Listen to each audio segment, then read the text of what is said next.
మూతి నిండా పంచులు వేసుకొని ఈ స్టేజ్ పై మనందరినీ బ్రేక్ లేకుండా నవ్వించడానికి వచ్చేస్తున్నారు Hyper Aadi along with Rising Raju. So let's welcome them. కదిలే కాలమా కాసేపు ఆగవమ్మా జరిగే వేడుక కళ్ళార చూడవమ్మా తాతయ్య తేజం పెదనాన్న నైజం కలిసున్న పసి రూపం అప్పారావు తేజం సుధీరు నైజం రానివ్వకు ఈ రూపం. ఏమండి శ్రీమంతం అంటే ఏంటండి? మేము అంతమైనా పర్లేదు అనుకుని మీ కడుపులో ఒక చేంబడేలా చూస్తాం చూసావా, అదే శ్రీమంతం.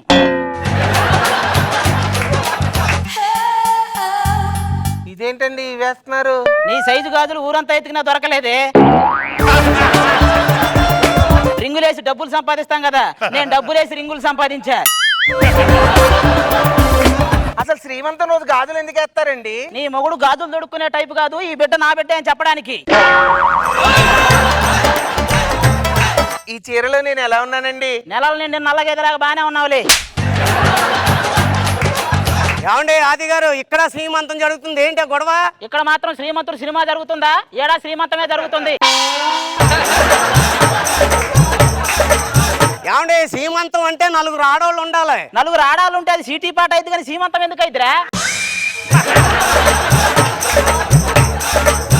పేషెంట్ అవ్వాల్సిన వయసులో వాళ్ళు ప్రెగ్నెంట్ ఎలా అయిందిరా? అంతా పైవాడు దయ. అంటే పైప్ లో ఉన్న సుబ్బారావు గారిదేనా? అవును, మీ ఆవిడ ఎలా ప్రెగ్నెంట్ అయిందో? అది రోజు మంచం మీద పడుకునేది, నేను మంచం కింద పడుకునేవాడిని, అలా అయింది. అలా పడుకుంటే ఎలాగైందండి? మరి ఎలా పడుకుంటే అవుతారో నీకు తెలుసుగా.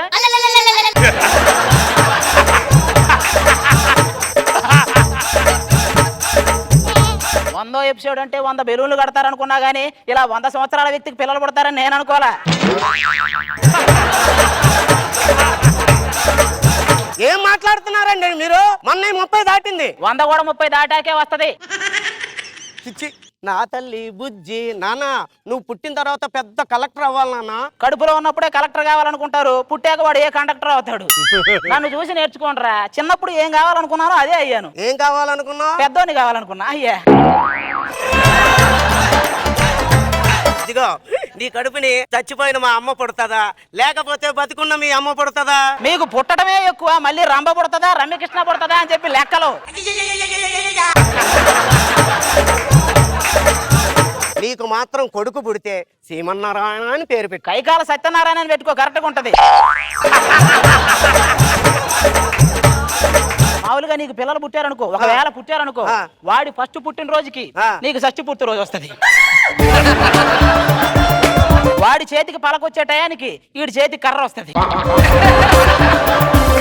వాడు ఇంకొక అమ్మాయి మేలో దండేసే టయానికి వీడి ఫోటోకి ఆల్రెడీ దండేసి ఉంటారు గోడ మీద. చిచ్చి, నీతో మాట్లాడటం అనవసరం, మనం లోపలికి వెళ్ళిపోదాం పదమ్మా. ఏమండి, నాకు పుల్లటి మామిడి పళ్ళు తినాలని ఉందండి. 3వ నెల అప్పటి నుంచి 3 లారీలు మామిడికాయలు తింది. ఇలా తింటూ కూర్చుంటే పిల్లకాయలు కాదు మామిడికాయలు గెలబుట్టిద్ది. కుంకుమ పువ్వు అయినా తింటానండి. ఏ పువ్వు పడితే ఆ పువ్వు తింటే చివరికి ఏ ఎరు పువ్వు పడతాడు.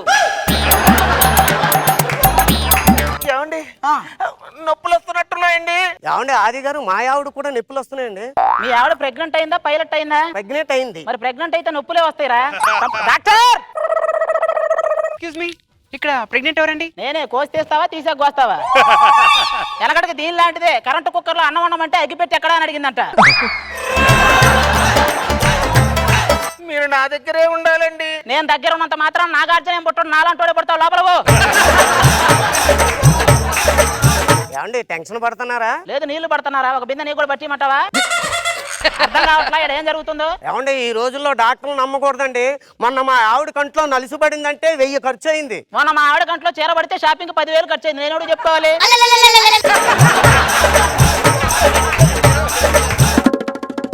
కంగ్రాట్స్ అండి, మీరు తండ్రి కాబోతున్నారు. ఏ నువ్వు తల్లివి కాబోతున్నావు ఏంటి? నేను అవడం ఏంటండి లోపల ఆవడుతుంటే? ఓసి నా తల్లి, నా తల్లి ఎప్పుడో తల్లి అయింది. ఇప్పుడు నువ్వు చెప్పాల్సింది అబ్బాయి పుడతాడా అమ్మాయి పుట్టిద్దా? ఆ సంగతి పో. వెనకాల దీని లాంటిది MBBS చదువుకొని మెడికల్ షాప్ పెట్టింది. ఇట్లాంటి వాళ్ళే ఇంకా ఏంట్రా చూస్తున్నావు? మీ ఆవిడకి చేపించవా ఆపరేషన్? నీకులాగా ఇంట్లో ఏను కార్పొరేట్ హాస్పిటల్ వేస్తాను. కార్పొరేట్ కోకోనట్టు కాదు, కార్పొరేట్ హాస్పిటల్. నేనన్నదే అదే. పెళ్లికి నేర్చుకో. తెలుసులే మాకు. కొన్ని సంవత్సరాల తర్వాత గుమ్మడి గుమ్మడి ఆడిందంటే అమ్మాడి డాడీ ఊపిరిలో మురిసే కూచిపూడి తాతయ్య తాతయ్య తాతయ్య ఏమే వీళ్ళకి డాడీ అని నేర్పించలేదా నువ్వు? ఎందుకు నేర్పలేదండి? రోజుకి 3 సార్లు డాడీ డాడీ డాడీ అనమన్నాను. వాళ్ళేమో డాడీకి డాడీ డాడీ అనుకుంటారు. నన్నేం చేయమంటారు? అంటే ముత్తాతని ఫిక్స్ అయిపోయామన్నమాట.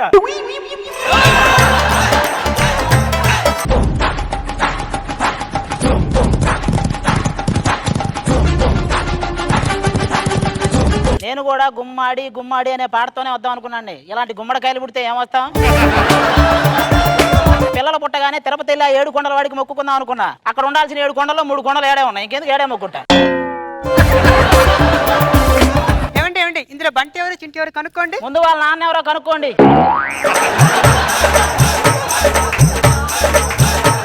ఏమండి ఆది గారు, మీరు అలాగే అంటారు కానీ మా ఇద్దరమయ్యని మా ఇద్దరు పిల్లల్ని చూస్తే మీకేమనిపిస్తుంది? 2 వన్యమృగాల మధ్య లవకుశలు చిక్కుకుపోయినట్టుంది.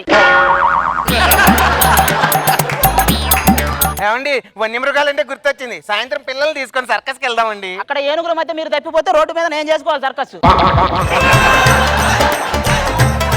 నాన్న అదృష్టవంతుడిని ఇంగ్లీష్ లో ఏమంటారు? అన్మ్యారీడ్ అంటారా? నాన్న ఇప్పుడు ఒక స్త్రీ గంటకు 10 చపాతీలు చేస్తుంది, అలాగే 3 స్త్రీలు గంటకి ఎన్ని చపాతీలు చేస్తారు? అసలు ఏమీ చేయరు వాళ్ళు. ఎందుకు? 3 స్త్రీలు ఒక చోట ఉంటే సొల్లు చెప్పుకుంటారు కానీ చపాతీలు ఎందుకు చేస్తారు? హలో. వదిలేయడు. హలో రాజుగారు, చిన్న పొరపాటు జరిగిపోయిందండి. మొన్న జరిగిన కాన్పులో మీ పిల్లలు చంటి పిల్లలు మారిపోయినారు. ఏంటి చంటి గారి పిల్లలా? మా గురువు గారి పిల్లలా? ఈ కలర్ చూసి అప్పుడే అనుకున్నాను నాకింత అందమైన వాళ్ళు ఎక్కడ పుడతారని. ఇంతకీ నా పిల్లలు ఎక్కడ? నా వంశోధారులు ఎక్కడ? నా ఆజానుభావులు ఎక్కడ? పిల్లలు కనిపించిన అమ్మకే అమ్మయ్యానుగా నడిపించిన మా నాన్నకే నాన్నయ్యానుగా. నాకు అప్పుడే డౌట్ వచ్చిందిరా, నీకు కవల పిల్లలు పుట్టడం ఏంటని. నీకు పుట్టింది కాకి పిల్లలు, కవల పిల్లలు కాదు. ఏం మాట్లాడుతున్నావయ్యా నువ్వు? నీ ఇంటి పక్కన కాపురం ఉండడం నాది బుద్ధి. పోరా. అలా చూస్తాబెట్టే సంటి గారి ఇంటికి వెళ్ళిపోండి. మీరు పదండి రా లోపలికి. ఇదిగో అమ్మాయి, మన పిల్లలు కూడా మారారా ఏంటి? నాకు తెలిసి మీరే మారి ఉంటారండి.